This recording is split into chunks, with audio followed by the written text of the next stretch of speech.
High, আমার নাম Shamna and welcome to day 16 of showing up. তো আজকে সকালে উঠে আমরা দোসা ব্রেকফাস্ট করতে গেছিলাম। আমি যদিও দোসা ঘরেও বানাই, but still sometimes I crave dosa from this place.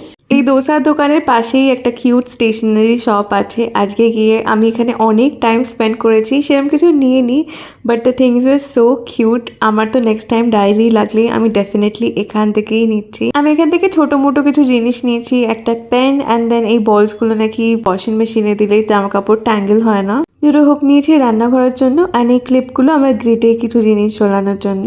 মাঝে আমার ইনলসরা এসেছিল 4 দিনের জন্য, তো আমি 1 মাসের জন্য কুক রেখেছিলাম। এবার ভেবেছিলাম আমাকে এক্সটেন্ড করবো, বাট ওর সাথে কথা বলাই ছিল 1 মাসের, তাই ও অন্য কাজ খুঁজে নিয়েছে। তো আজকে থেকে সব দুপুরের রান্নাও আমিই করছি। বিকেলে জিমে যাওয়ার কথা ছিল, বাট এত বৃষ্টি হচ্ছিল আমি ঘরেই যোগা করে নিলাম।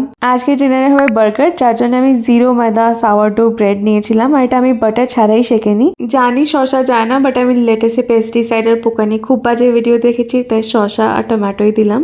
বাই দ্য ওয়ে, প্যাটিটা কিন্তু খুব জুসি হয়েছিল, কারণ এটা ব্রেস্ট পিস না, this is air fried boneless chicken thighs. So that's it for today's video. ভালো লাগলে লাইক করে দিও, and I'll see you guys tomorrow. By.